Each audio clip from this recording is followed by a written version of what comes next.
Welcome back to our channel खोलो किताब। इस वीडियो में हम स्टैटिस्टिक्स इन साइकोलॉजी को ही कंटिन्यू करेंगे with second unit descriptive and inferential statistics. इससे पहले वाली वीडियो में हमने ब्लॉक 1 में यूनिट 1 के under parametric and non parametric statistics के डिफरेंस को जाना था। साथ ही हमने उस वीडियो में यूनिट 2 में डिस्क्रिप्टिव स्टैटिस्टिक्स क्या होती है, इन्फ्रेंशियल स्टैटिस्टिक्स क्या होती है, फिर डिस्क्रिप्टिव स्टैटिस्टिक्स के अंडर ऑर्गेनाइजेशन में classification, tabulation, graphical presentation, diagrammatical presentation, ये सब कवर कर लिया था। अब आगे करेंगे समराइजेशन ऑफ डाटा से। लास्ट वीडियो अगर आप लोगों ने नहीं देखी है तो पहले वो वीडियो ज़रूर देख लें। हमने अपने डाटा को ऑर्गेनाइज किया था, उसको क्लासिफाई करके टेबल फॉर्म में, फिर डायग्रामेटिकल एंड ग्राफिकल फॉर्म में रिप्रेजेंट करना सीख लिया था। बट उतने से बात नहीं बनेगी, हमें रिसर्च पर्पसेस के लिए दिए गए डाटा को कंपेयर भी करना पड़ेगा in order to find out the trends of variables. और इस चीज़ के लिए फर्दर इन्वेस्टिगेशन के लिए टेबुलेशन सफिशिएंट नहीं है तो हम क्या करेंगे, उस डाटा की central tendency and spread over central value को कैलकुलेट करेंगे। ये हम इस वीडियो में करेंगे। मेजर्स ऑफ सेंट्रल टेंडेंसी पहले देख लेते हैं। आपको नाम से भी आइडिया हो रहा होगा, सेंट्रल टेंडेंसी मतलब सेंटर, बीच में इकट्ठा हो रखी होती हैं values. In any distribution generally the variables tend to cluster around a central value of distribution. This tendency of distribution is known as central tendency, and measures devised to consider this tendency is known as measures of central tendency. आपको पता भी होगा, इसके अंदर हम mean, median, mode के बारे में पढ़ते हैं। बट उससे पहले हम कुछ ऐसे कैरेक्टरिस्टिक्स देख लेते हैं जो ज़रूरी होने चाहिए एक good measure of central tendency में। क्या क्या वो कैरेक्टरिस्टिक्स हैं? वो ये कैरेक्टरिस्टिक्स हैं कि it should be clearly defined so that it leads to one and only one information. It should be readily comprehensible and easy to compute. It should be based on all observations. It should be amenable for further mathematical treatment. It should be least affected by fluctuations of sampling. ये कुछ characteristics हैं जो होने ज़रूरी हैं एक good measure of central tendency के अंदर। अब इसमें हम मोस्ट कॉमनली 3 ही यूज़ करते हैं, अर्थमेटिक मीन, मीडियन और मोड। अर्थमेटिक मीन क्या होता है? सिंपल एवरेज कह सकते हो आप, कि जितने भी आपको नंबर्स दिए हों, वेरिएबल्स दिए हों, उनको टोटल करना है, सम निकालना उनका, और उसको उस सम को किससे डिवाइड कर देना है? टोटल नंबर ऑफ वैल्यूज़ से। अभी हम एग्जाम्पल करेंगे तो आपको क्लियर भी हो जाएगा। लिमिटेशन क्या है अर्थमेटिक मीन की? वैसे तो ये बहुत पॉपुलर और widely used measure of central tendency है, बट इसकी लिमिटेशन, मेजर लिमिटेशन ये है, it can't be computed for open ended class intervals. कि हम अगर हमें ओपन एंडेड क्लास इंटरवल दे रखे हों तो उस केस में हम उसकी अर्थमेटिक मीन की वैल्यू नहीं निकाल पाते हैं। यही इसकी लिमिटेशन है। ये अभी नेक्स्ट स्लाइड में आपको क्लियर हो जाएगा क्यों ऐसा कहा गया। जब हम ग्रुप्ड डाटा, लास्ट वीडियो में भी बताया था ओपन एंडेड क्लास इंटरवल क्या होते हैं, क्लोज्ड एंड क्लास इंटरवल क्या होते हैं। अभी नेक्स्ट मीडियन देखते हैं। मीडियन क्या होती है? मीडियन को आप पोजीशन एवरेज भी कह सकते हो, कि आपको अरेंज करना है अपनी वेरिएबल्स को या तो असेंडिंग या डिसेंडिंग ऑर्डर में, और अरेंज करने के बाद जो भी वैल्यू बीच में लाई करेगी वही हमारी क्या होगी? Median. Median is the middle most value in A data distribution, जो डिवाइड कर देती है डिस्ट्रीब्यूशन को 2 इक्वल पार्ट्स में। एक हाफ तो लाई करेगा बिलो और 1 half is about that point, जो मीडियन पॉइंट होगा उससे। Median of an array of numbers arranged in order of their magnitude is either the middle value. Middle value कब होगी? अगर ऑब्जर्वेशंस आपकी जितने भी वेरिएबल्स दिए हुए हैं वो ओड हैं तो उस केस में तो डायरेक्ट मिडल वैल्यू अरेंज करने के बाद जो भी होगी वो मीडियन हो जाएगी। लेकिन अगर इवन नंबर ऑफ वेरिएबल्स हुए, total number of variables even हुआ, तो उस केस में क्या होगी? Arithmetic mean of 2 middle values, जो बीच में 2 वैल्यूज़ लाई करेंगी उन दोनों का हम अर्थमेटिक मीन निकाल देंगे और वही क्या होगा? मीडियन होगा। इसका बेनिफिट क्या है मीडियन का? It is not affected by extreme values in the distribution. जो इसकी लिमिटेशन थी वो इसकी लिमिटेशन नहीं है, इसमें कोई इफेक्ट नहीं पड़ेगा एक्सट्रीम वैल्यूज़ का मीडियन के ऊपर। नेक्स्ट क्या है? मोड। मोड क्या होता है? जो मोस्ट कॉमन नंबर होगा, जो सबसे ज़्यादा बार अकर कर रहा होगा, जिसकी सबसे ज़्यादा फ्रीक्वेंसी हो, वो कह सकते हो आप मोड होता है। Mode is the value in a distribution that corresponds to maximum concentration of frequencies. अब अर्थमेटिक मीन, मीडियन, मोड को हम निकालना सीखेंगे अनग्रुप्ड डाटा के लिए भी और ग्रुप्ड डाटा के लिए भी। पहले अनग्रुप्ड डाटा के लिए देख लेते हैं मीन कैसे निकालते हैं। मीन क्या होता है? It is the average, that is sum of numbers divided by total numbers. अगर आपको ये डाटा दिया होता, अनग्रुप्ड डाटा है ये 734176, इसका मीन पूछा जाता, कैसे निकालते? 7 + 3 + 4 + 1 + 7 + 6, टोटल इनका सम ऊपर लिखते, डिवाइडेड बाय टोटल नंबर्स कितने हैं, 1 2 3 4 5 6 नंबर है, डिवाइडेड बाय 6 कर देते। आंसर क्या आया? 28 डिवाइडेड बाय 6, दैट इज 4.6। ये हमारा मीन हो गया। अगर यही सेम डाटा के लिए मीडियन पूछते तो मीडियन कैसे निकालते? मीडियन क्या होती है कि उसको अरेंज करना है पहले तो आपको असेंडिंग या डिसेंडिंग ऑर्डर में, और फिर जो भी मिडल मोस्ट वैल्यू होगी वो हमारी क्या हो जाएगी? मीडियन। सेम हमने लिखा, ये आपको डाटा दिया था अनग्रुप्ड डाटा, इसको पहले अरेंज करना है, डायरेक्ट बीच वाली वैल्यू नहीं बताएंगे, पहले उसको अरेंज करेंगे, उसके बाद मिडल मोस्ट। अरेंज किया असेंडिंग ऑर्डर में, 1 3 4 6 7 7 बढ़ते हुए क्रम में लिख लिया। अब बीच में क्या लाई कर रही है? 4 और 6, दो वैल्यूज आ गई ना बीच में तो। और यहाँ आपको बताया भी था शुरू में जब एक्सप्लेन किया था मीडियन में, या तो मिडल वैल्यू होगी, अगर ओड नंबर होते ये और ये 7 नहीं होता तो बीच में सिर्फ 4 लाई कर रहा होता, हम 4 आंसर बता देते। बट अब ये टोटल नंबर्स कितने इवन है ना, इसमें दो बीच में है, इनका अर्थमेटिक मीन ले देंगे, 4 + 6 डिवाइडेड बाय 2, क्या है आंसर? 5। ये हमारी मीडियन हो जाएगी। नेक्स्ट क्या है? मोड। मोड जो सबसे ज़्यादा बार अकर करे, मोस्ट कॉमन नंबर। इस सीक्वेंस में 7 सबसे ज़्यादा बार है, 2 टाइम्स, तो मोड क्या हो गया? 7। अब ये तो हमने अनग्रुप्ड डाटा के लिए किया, अगर ग्रुप्ड डाटा दिया होता तो कैसे निकालते मीन, मीडियन, मोड, वो भी देख लेते हैं। कि आपको ग्रुपिंग करके दी होती, 0 से 10 के बीच में 12 फ्रीक्वेंसीज लाई कर रही हैं, 10 से 20 के बीच की फ्रीक्वेंसी 16 है, 20 से 30 के बीच में 6 नंबर्स लाई कर रहे हैं, 30 से 40 के बीच में 7 नंबर्स लाई कर रहे हैं, 40 से 50 के बीच में 9 नंबर्स लाई कर रहे हैं। उनकी फ्रीक्वेंसी दी होती, क्लास इंटरवल्स ग्रुप करके दिए होते, तो उस केस में हम ये फॉर्मूला यूज़ करते मीन निकालने के लिए। यहाँ f क्या है? फ्रीक्वेंसी, x क्या है? Class mark. अब यहाँ तो क्लास इंटरवल दिया हुआ है, फ्रीक्वेंसी दी हुई है, फ्रीक्वेंसी तो है हमारे पास, पर xi क्लास मार्क नहीं है। क्लास मार्क कैसे निकालते हैं? लास्ट वीडियो में बताया भी था, क्लास इंटरवल से क्लास मार्क निकालना, कि आप लोअर लिमिट और अपर लिमिट दोनों को सम करोगे, दोनों का सम डिवाइडेड बाय 2, तो हर एक की आप क्लास मार्क निकाल सकते हैं।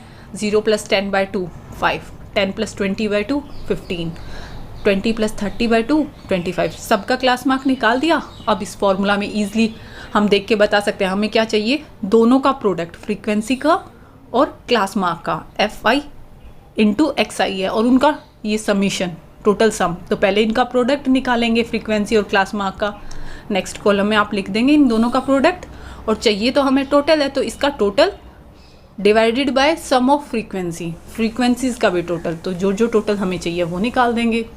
आंसर क्या हो जाएगा मीन के लिए? इन दोनों के प्रोडक्ट का टोटल डिवाइडेड बाय फ्रीक्वेंसी का टोटल, ये हमारा मीन हो गया। लास्ट वीडियो में हमने open ended class interval and closed ended class intervals के बारे में पढ़ा था। अगर ये क्लास इंटरवल्स हमें ओपन एंडेड दिए होते, अभी तो ये क्लोज्ड एंडेड इंटरवल्स हैं, ओपन एंडेड होते तो यहाँ क्या लिखा होता? बिलो 10, और यहाँ क्या लिखा होता लास्ट में? अबाव 40। 50 ना लिख के लिख देते अबाव 40, और यहाँ 0 ना लिख के यहाँ लिख देते बिलो 10। उस केस में हम ये वाली क्लास मार्क और ये लास्ट वाली क्लास मार्क नहीं निकाल पाते। क्यों नहीं निकाल पाते? क्योंकि हमें क्लास मार्क के लिए लोअर लिमिट की ज़रूरत होती है और अपर लिमिट की, उन दोनों का सम करके डिवाइडेड बाय 2 ही करते हैं ना। अब यहाँ बिलो 10 दिया होता और यहाँ अबाव 40 दिया होता, तो हमें ना ये क्लास मार्क पता चलती, ना ये क्लास मार्क पता चलती, फिर ना हम उनका प्रोडक्ट निकाल के टोटल बता पाते। इसीलिए मीन की लिमिटेशन आपको ये बताई थी कि मीन को हम नहीं कंप्यूट कर सकते ओपन एंडेड क्लास इंटरवल्स के लिए। अब आगे देखते हैं नेक्स्ट, मीडियन कैसे निकालेंगे। अगर आपको मीडियन पूछा जाए किसी ग्रुप्ड डाटा के लिए तो कैसे करेंगे? वही क्लास इंटरवल दिए हुए हैं, फ्रीक्वेंसी दी हुई है। मीडियन के लिए आपको ये फॉर्मूला याद रखना है। इस फॉर्मूले में क्या क्या वैल्यूज़ हैं? एल का मतलब है lower limit of median class, H width कह सकते हो आप मीडियन क्लास की, n/2 n क्या है सम ऑफ फ्रीक्वेंसीज, तो sum of frequencies divided by 2 minus C F क्या है क्यूमुलेटिव फ्रीक्वेंसी, ये याद रखना यहाँ सी एफ ये क्यूमुलेटिव फ्रीक्वेंसी किस क्लास की है, प्रिसीडिंग मीडियन क्लास, जो भी मीडियन क्लास होगी उससे पहले वाली क्लास की क्यूमुलेटिव फ्रीक्वेंसी यूज़ करनी है, मीडियन क्लास की नहीं यूज़ करनी, उससे पहले वाली की यूज़ करनी है। और एफ क्या है फ्रीक्वेंसी ऑफ मीडियन क्लास, ये चीज़ इसीलिए बोल्ड करके लिखी है यहाँ ताकि आपको याद रहे क्यूमुलेटिव फ्रीक्वेंसी हमें मीडियन क्लास से पहले वाले की यूज़ करनी है इस फॉर्मूला के अंदर, बाकी सब मीडियन क्लास के ही हैं। अब देखो इस फॉर्मूला के अकॉर्डिंग हमें क्लास साइज एक्स की तो ज़रूरत है नहीं, बट हमें सी एफ क्यूमुलेटिव फ्रीक्वेंसी की ज़रूरत है, वो कैसे निकालते हैं वो भी लास्ट वीडियो में बताया था। तो आप नेक्स्ट कॉलम बना देंगे क्यूमुलेटिव फ्रीक्वेंसी का कि ये 12 है, फिर नेक्स्ट इन दोनों का सम 12 + 16 28, फिर नेक्स्ट इन तीनों तक का सम ये, नेक्स्ट 41 और इन सब का सम यहाँ लास्ट में 50, या फिर 12 + 16 28, 28 + 6 34, 34 + 7 41, 41 + 9 50। क्यूमुलेटिव फ्रीक्वेंसी को भी हमने लास्ट वीडियो में बहुत अच्छे से डिस्कस किया था, आप वो वीडियो भी देख सकते हैं। अब फॉर्मूले में सारी वैल्यूज़ रखनी है, पहले ये देखें मीडियन क्लास कौन सी होगी, क्योंकि हमें लोअर लिमिट मीडियन की चाहिए होगी, विड्थ मीडियन की चाहिए होगी, फ्रीक्वेंसी मीडियन की चाहिए होगी। मीडियन क्लास कैसे बताएंगे, टोटल कितना है फ्रीक्वेंसीज़ का, ये लास्ट में जो आया है 50 डिवाइडेड बाय 2, इसका हाफ करेंगे, n/2 लिखा हुआ है ना, 50/2 25। अब ये देखो 25 कहाँ लाई कर रहा है इस क्यूमुलेटिव फ्रीक्वेंसी में, 25 से या तो 25 या 25 से जस्ट ग्रेटर वैल्यू देखो क्यूमुलेटिव फ्रीक्वेंसी की, 25 तो यहाँ है नहीं, बट हाँ 25 से जस्ट ग्रेटर 28 है, तो मतलब ये वाली हमारी मीडियन क्लास हो जाएगी। अब इस मीडियन क्लास को मार्क कर लेंगे आप कि ये हमारी मीडियन क्लास है, इस मीडियन क्लास की लोअर लिमिट चाहिए आपको L, तो 10 से 20 इसमें लोअर लिमिट 10 हमारी क्या हो गई L की वैल्यू। नेक्स्ट विड्थ कितनी है इसकी मीडियन क्लास की, सबकी विड्थ आपको 10 ही दी हुई है तो वो भी H भी 10 हो जाएगी। फ्रीक्वेंसी आपको चाहिए मीडियन क्लास की, फ्रीक्वेंसी ये बीच वाली ये वाली आपकी मीडियन क्लास है तो फ्रीक्वेंसी ये 16 हो जाएगी, लेकिन क्यूमुलेटिव फ्रीक्वेंसी हम यूज़ इसकी नहीं, इससे ऊपर वाली क्लास की प्रीसीडिंग की यूज़ करेंगे, तो वो हमारी क्या हो जाएगी 12 ये ऊपर वाली, और n/2 टोटल n 50 है, 50/2 25। सारी वैल्यूज़ रखेंगे मीडियन आंसर आ जाएगा आपका। नेक्स्ट मोड देखते हैं, मोड कैसे निकालना होता है। ग्रुप्ड डाटा अगर आपको दिया होता, ये क्लास इंटरवल ग्रुपिंग करके दी हुई थी, फ्रीक्वेंसी बताई हुई थी, ये फॉर्मूला यूज़ करेंगे। आप 1-2 बार प्रैक्टिस करेंगे तो आपको फॉर्मूलाज याद भी हो जाएंगे। अभी देखने में कंफ्यूजिंग लग रहा होगा बट बहुत ईजी है अगर आप 1-2 बार खुद से ट्राई करेंगे तो। क्या क्या है इस फॉर्मूला के अंदर, एक्स की क्या है lower limit of model class सबसे पहले जो लिखा हुआ है, उसके बाद एच विड्थ क्लास इंटरवल की, नेक्स्ट क्या है एफ के फ्रीक्वेंसी मॉडल क्लास की, उसमें से हमें सब्सट्रैक्ट करना है फ्रीक्वेंसी उससे पहले वाली क्लास की, जो मॉडल क्लास है उससे पहले वाले की फ्रीक्वेंसी माइनस करेंगे, +1 का मतलब बाद वाली, -1 मतलब उससे पहले वाली की फ्रीक्वेंसी। तो फ्रीक्वेंसी ऑफ मॉडल क्लास में से हमने माइनस की उससे पहले वाली की frequency divided by 2 times frequency of model class minus frequency model class से पहले वाले की और माइनस मॉडल क्लास से बाद वाले की फ्रीक्वेंसी। इस केस में आपको कुछ भी निकालने की ज़रूरत नहीं है, जितना डाटा आपको दिया हुआ है उसी में ये वैल्यूज़ रखेंगे, आपका आंसर आ जाएगा। ना आपको xi की वैल्यू निकालनी, ना क्यूमुलेटिव फ्रीक्वेंसी की वैल्यू निकालनी, बस आपको ये पता देखना है इसके अंदर मॉडल क्लास कौन सी होगी। मोड किसको बोलते हैं, जो सबसे ज़्यादा बार आ रहा हो। इन फ्रीक्वेंसीज़ में सबसे ज़्यादा बार 16 सबसे ज़्यादा फ्रीक्वेंसी हाई इस रेंज में लाई कर रही है, मतलब 10 से 20 ये वाली हमारी मॉडल क्लास होगी। मॉडल क्लास की लोअर लिमिट क्या हो जाएगी 16 मैक्सिमम है, इसमें लोअर लिमिट ये 10, हाइट विड्थ 10 सबकी 10 ही होती है, पर मॉडल क्लास की वही हमने देखा 10। नेक्स्ट फ्रीक्वेंसी मॉडल क्लास की 16, उससे पहले वाले की 12 और उससे बाद वाले की फ्रीक्वेंसी 6। बस ये वैल्यूज़ हमें फॉर्मूला में रखनी है, हमारा आंसर आ जाएगा। इन तीनों के बीच में एक कॉरिलेशन भी होता है, मीन मीडियन मोड। अगर आपको कोई भी 2 वैल्यू दे रखी हो और तीसरी वैल्यू बतानी हो तो आपको फॉर्मूला यूज़ करने की ज़रूरत नहीं, आप डायरेक्ट इन फॉर्मूला से एक एक अलग निकालने की ज़रूरत नहीं, आप डायरेक्ट इस फॉर्मूला से निकाल सकते हो। Mode is equal to 3 times median minus 2 times mean. Direct ये फॉर्मूला यूज़ कर लेंगे। अगर मीडियन दे रखा हो, मोड दे रखा हो और हमें मीन पूछा हो, या मीन मीडियन की वैल्यू दे रखी हो, मोड पूछा हो, तो उस डाटा के लिए ये नहीं कि आप ये फॉर्मूला लगा के और अलग अलग सबकी वैल्यूज़ निकालोगे।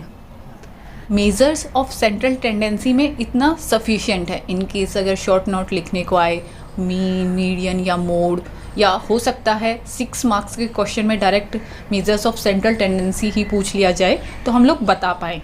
अब आगे देखते हैं। इससे पहले वाली वीडियो में हम लोगों ने ऑर्गेनाइजेशन में ये सब कंप्लीट किया था।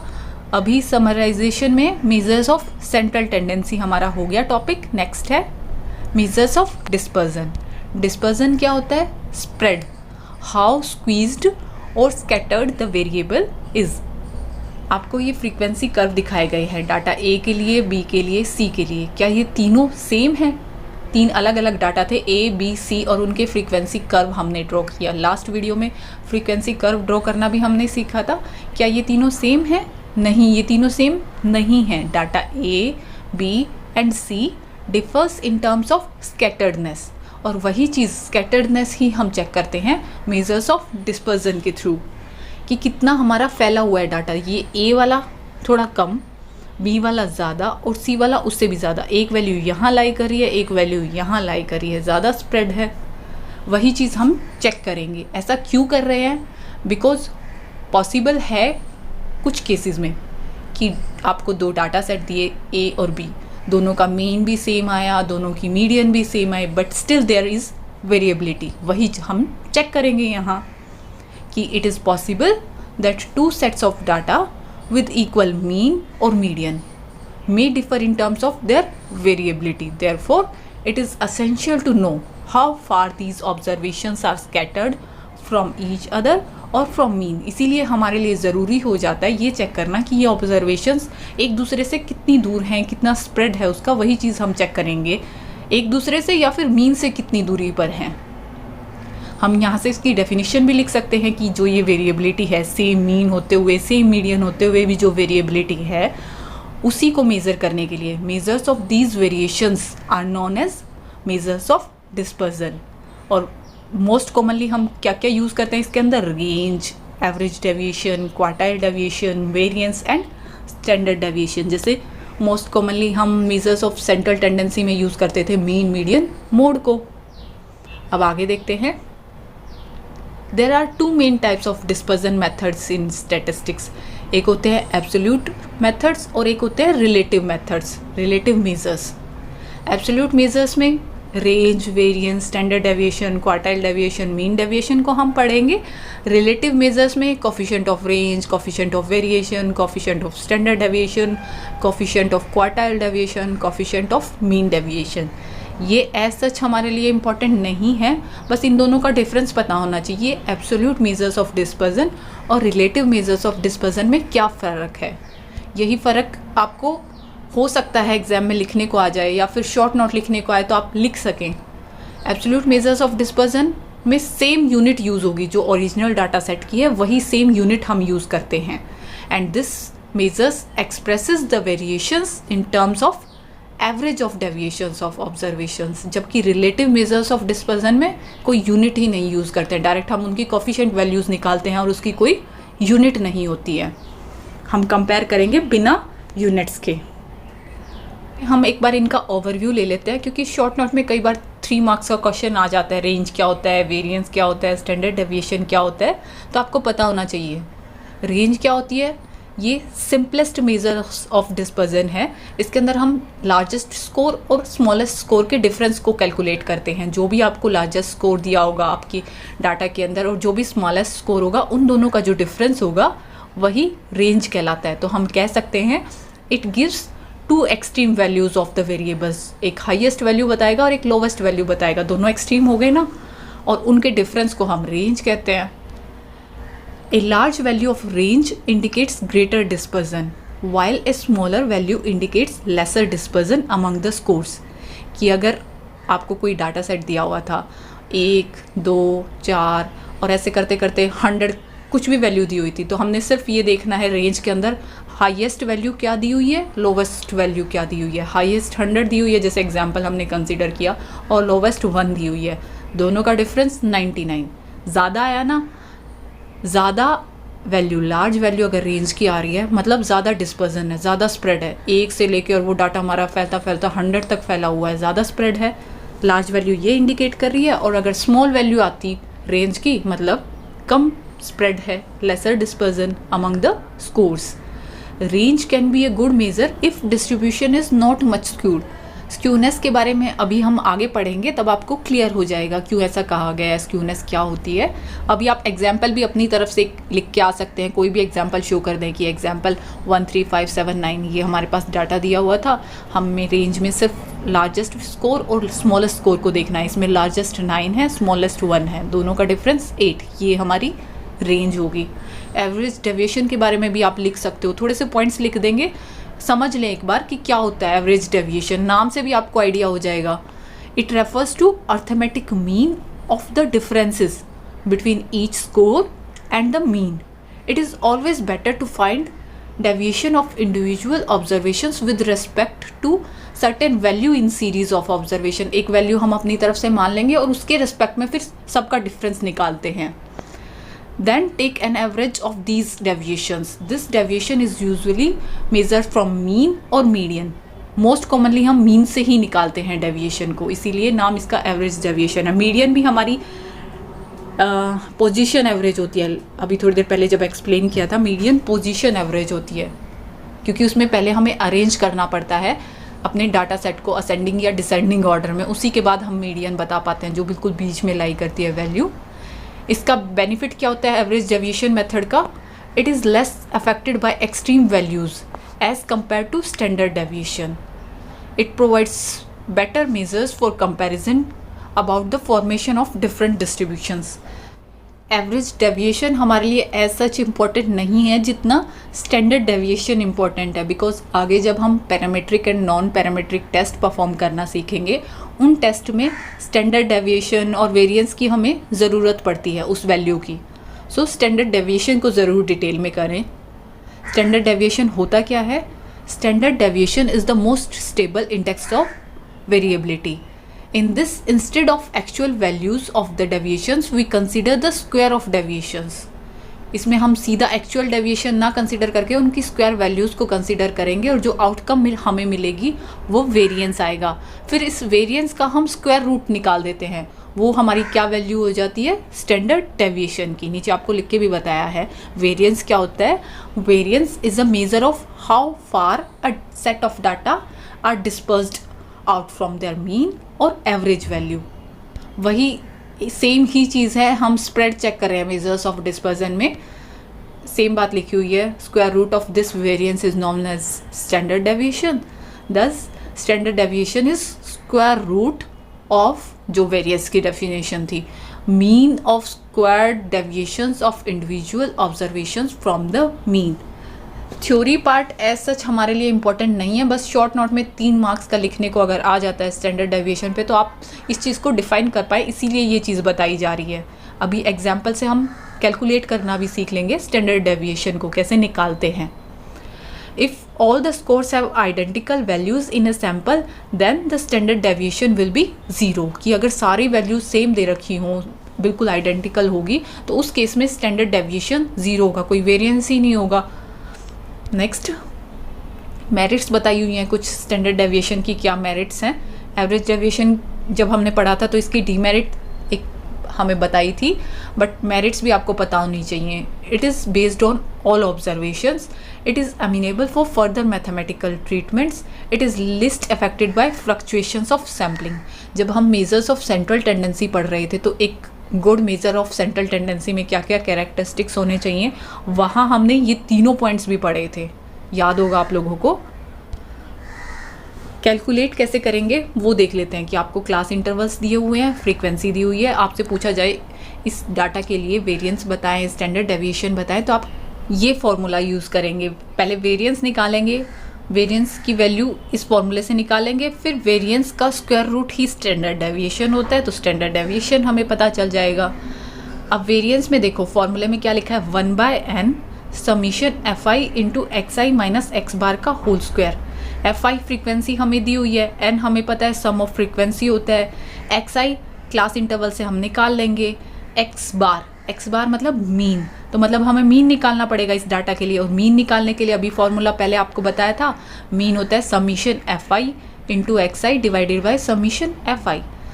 सो बेसिकली सबसे पहले तो हमें xi ही निकालना पड़ेगा क्योंकि क्लास इंटरवल दिए हुए हैं। xi निकालना इजी है, lower limit plus upper limit divided by 2, lower limit plus upper limit divided by 2, सबके लिए हमने xi निकाला।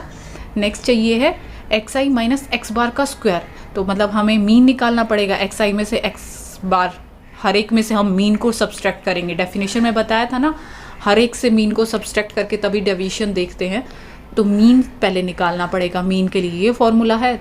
नेक्स्ट कॉलम fi xi का निकालेंगे, fi xi का टोटल चाहिए होगा डिवाइडेड बाय टोटल हमें चाहिए फ्रीक्वेंसी का, इससे हम मीन निकाल लेंगे कि fi xi का टोटल ये आया, फ्रीक्वेंसी का टोटल ये आया, मीन की वैल्यू हमारी 62 आ गई।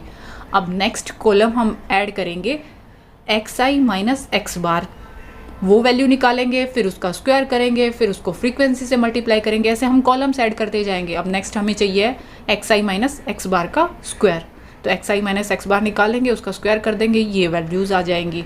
बट इसमें तो सम चाहिए फ्रीक्वेंसी से मल्टीप्लाई होने के बाद, तो फ्रीक्वेंसी से सबको मल्टीप्लाई करेंगे, जो फ्रीक्वेंसी दी हुई है xi माइनस x बार की वैल्यू आई है, नेक्स्ट कॉलम ऐड कर दिया और इसका समीशन चाहिए, सब निकाल दिया। फॉर्मूला में ये डिवाइडेड बाय ये, यही तो फॉर्मूला लिखा हुआ है ना, 1/n summation fi into xi minus x बार का होल स्क्वायर। तो आंसर क्या आएगा, वेरिएंस की वैल्यू आई 201। और स्टैंडर्ड डेविएशन पूछा है, स्टैंडर्ड डेविएशन वेरिएंस का स्क्वायर रूट ही होता है, तो 201 का स्क्वायर रूट निकाल देंगे, वो हमारी स्टैंडर्ड डेविएशन हो जाएगी, जिसकी वैल्यू आई 14.17। आप एक दो बार खुद से प्रैक्टिस करेंगे, आपको याद भी हो जाएगा। नॉर्मल की पहले हमें ये कॉलम दिया हुआ था फॉर्मूले में, अच्छा ये भी चाहिए तो वो कॉलम भी ऐड कर दिया, ये भी चाहिए वो कॉलम ऐड कर दिया, फिर उसके अकॉर्डिंग किसका सम निकालना है, नीचे टोटल लिखेंगे और सॉल्व कर देंगे। अब आगे देखते हैं स्क्यूनेस एंड कर्टोसिस।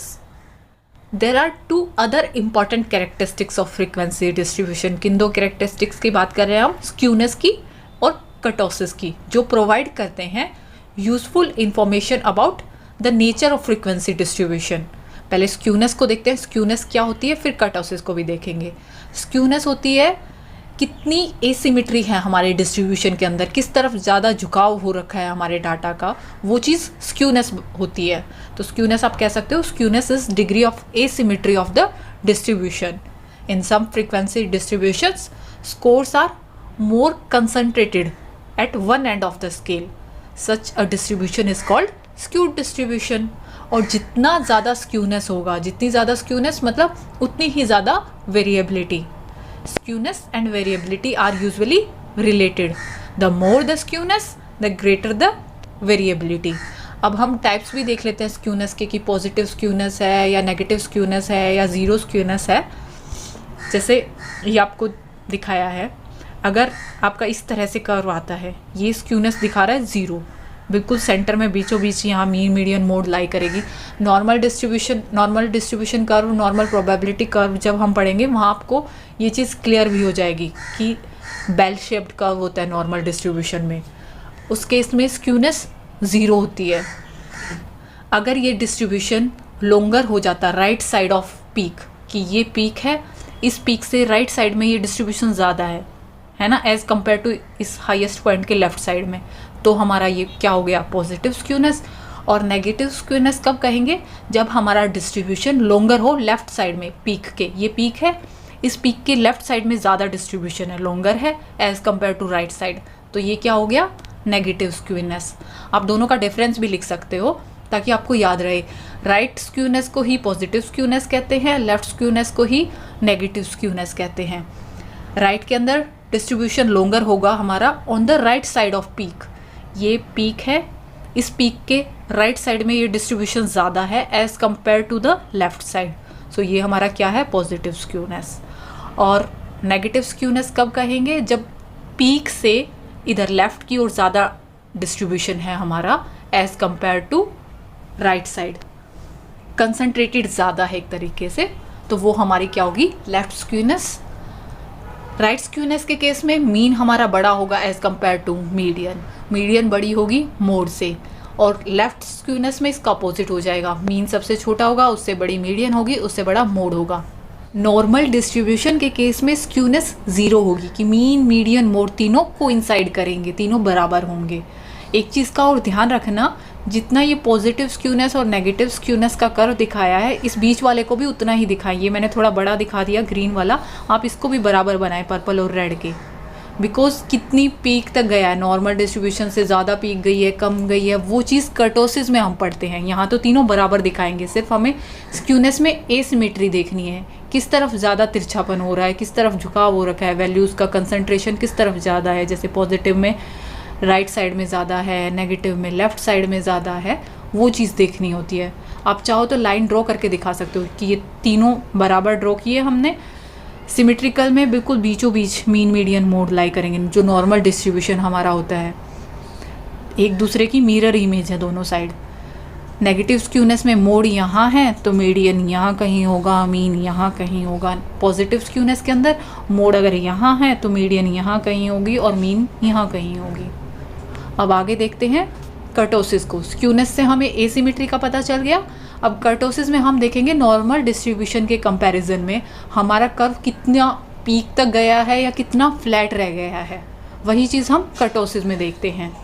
पीकनेस या फ्लैटनेस किससे कंपेयर करना है, नॉर्मल डिस्ट्रीब्यूशन कर्व से। If a distribution is more peaked than normal, it is said to be leptokurtic. This kind of peakness implies a thin distribution. On the other hand, if distribution is more flat than the normal distribution, तो उसको हम कहेंगे प्लेटिकर्टिक distribution, और अगर normal curve है तो उसको कहेंगे मीजोकर्टिक। इन तीनों कर्व्स को ड्रॉ करके देखते हैं जिससे और क्लियर हो जाएगा। Normal distribution curve bell shaped curve होता है जिसमें स्क्यूनेस 0 होगी, यहाँ बिल्कुल बीचों बीच मीन मीडियन मोड कोइंसाइड करेंगे, जितना राइट साइड में है बिल्कुल वैसी ही मिरर इमेज हमारी लेफ़्ट साइड में बनेगी। अब इसके कंपैरिजन में हमारा डाटा देखेंगे, उसी के बेसिस पर हम बताएंगे कि कर्टोसिस किस टाइप की है। ये बीच में जो दिखाया है रेड वाला मीजोकर्टिक, ये हमारा नॉर्मल डिस्ट्रीब्यूशन कर्व था। अगर इससे ज़्यादा पीक है तो मतलब लेप्टोकर्टिक, और अगर ज़्यादा फ्लैट हो गया इसके कंपैरिजन में तो उसको बोलेंगे प्लेटिकर्टिक। यही टाइप्स होते हैं कर्टोसिस के, 3 टाइप्स। लेप्टोकर्टिक को आप हैवी टेल डिस्ट्रीब्यूशन भी बोल सकते हो, क्योंकि there is too much concentration of items near the centre, यहाँ बीच में ज़्यादा कंसंट्रेशन हो गया और फिर एक एकदम नीचे एंड हो गया। मीजोकर्टिक के अंदर इक्वल डिस्ट्रीब्यूशन होगा अराउंड द सेंटर वैल्यू, बताया नॉर्मल डिस्ट्रीब्यूशन में बराबर का डिस्ट्रीब्यूशन होगा दोनों तरफ। और प्लेटिकर्टिक को ही आप शॉर्ट टेल डिस्ट्रीब्यूशन कह सकते हो, जिसमें लेस कंसंट्रेशन होगी आइटम्स की नियर द सेंटर। ये देखो यहाँ फ्लैट हो गया ना, तो यहाँ ज़्यादा कंसंट्रेशन नहीं है, यहाँ ज़्यादा कंसंट्रेशन थी बीच में, इससे इसका नाम है प्लेटिकर्टिक, बिल्कुल यूँ फ्लैट हो गया है। आई होप आप लोगों को समझ में आ गया होगा स्क्यूनेस क्या होती है, कर्टोसिस क्या होती है, क्या दोनों में फ़र्क है, इन दोनों के टाइप्स। शॉर्ट नोट में ये क्वेश्चन आने के बहुत चांसेस है। इस बार भी आया था कर्टोसिस 3 मार्क्स का, तो उसमें आप एक्सप्लेन कर देंगे कर्टोसिस क्या होता है, फिर इसके तीनों टाइप्स को कर्व ड्रॉ करके शो कर देंगे। अब आगे देखते हैं advantages of descriptive statistics and disadvantages of descriptive statistics. ये भी एग्जाम में पूछा जा सकता है, शॉर्ट नोट लिखने को आ सकता है, तो आपको पता होना चाहिए क्या क्या एडवांटेजेस हैं डिस्क्रिप्टिव स्टैटिस्टिक्स की और क्या क्या डिसएडवांटेजेस हैं डिस्क्रिप्टिव स्टैटिस्टिक्स की। हमने डिस्क्रिप्टिव स्टैटिस्टिक्स को कंप्लीट कर लिया है, कुछ पार्ट लास्ट वीडियो में किया था, कुछ इसमें कंप्लीट हो गया है। अब हम इन्फ्रेंशियल स्टैटिस्टिक्स को पढ़ेंगे नेक्स्ट वीडियो में, जिसमें हम levels of significance, 1 tail test, 2 tail test, hypothesis testing, वो सब डिटेल में पढ़ेंगे। इसमें तो सिर्फ डिस्क्राइब करना सीखा है हमने कि हमारे पास जो डाटा था उसको डिस्क्राइब किस तरह से किया जाएगा। अब डिस्क्राइब करने के बाद उससे कंक्लूजन कैसे निकालेंगे, कुछ इन्फ्रेंसेस कैसे निकालेंगे, वो सब पार्ट होगा इन्फ्रेंशियल स्टैटिस्टिक्स का। आई होप आप लोगों को वीडियो समझ में आई होगी। अगर वीडियो पसंद आई हो तो लाइक एंड कमेंट करना ना भूलें। Thank you for watching.